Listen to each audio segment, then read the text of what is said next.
So I'm gonna change out the alternator. This one doesn't work. If you remember from the earlier videos, this is actually a Suzuki Swift alternator.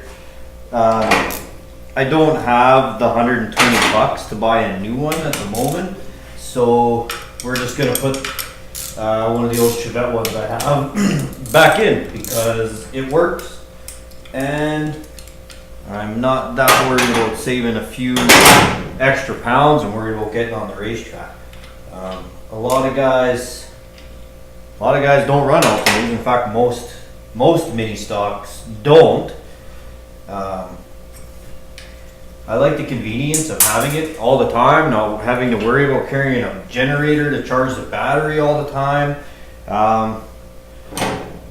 And just for the sake of riling everybody up, if you're worried about the minute power loss that you're getting from your alternator, your car doesn't handle good enough. You can't touch this.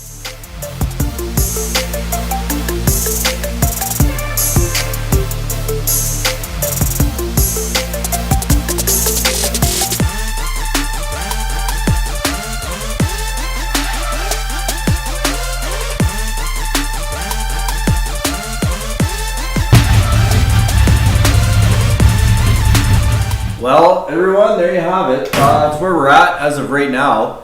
Opening weekend is less than 2 weeks away. It's going to be tight to make it, to be honest.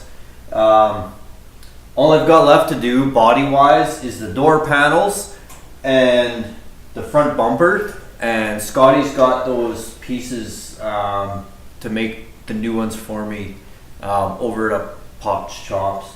It's the only panels that were too big for me to make in my brake. I've made some little ones, filler pieces, and was able to salvage the big panels for the most part. They're not pretty, but they're free and they'll work. I did, however, buy some tin, enough tin to actually redo the whole body, so I got some left over.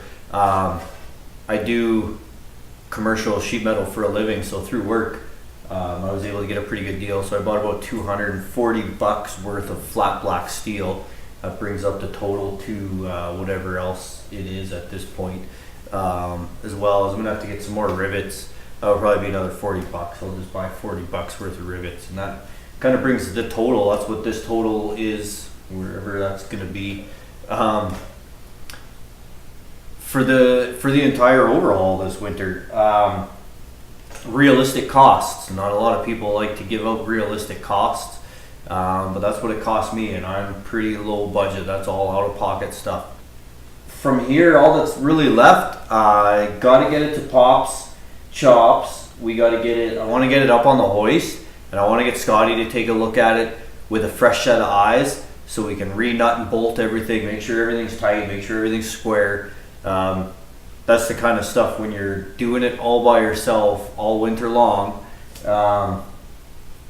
You really want somebody to take another look at it and just catch that one thing that you missed, because you're almost guaranteed to have missed something. So you want a second set of eyes on it.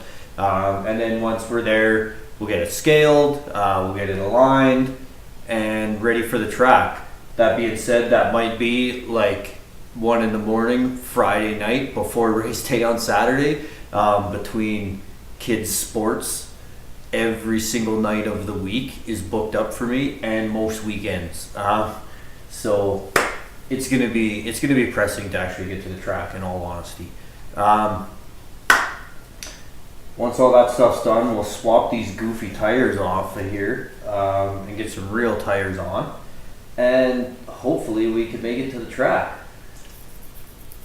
I see a bunch of seasons have started all around, especially down south. There's a number of classes that have already got a bunch of races in. Send me some links, send me some videos. I like to see that stuff. I like to keep on as many of the mini stock series as I can. So hopefully next time you see this thing, it will be complete, on a trailer and on the way to the racetrack. And that means we did it. Anyways, I'm starting to ramble on. It's late. I'm tired. I gotta work in the morning. So Thanks for watching. We'll catch you next time.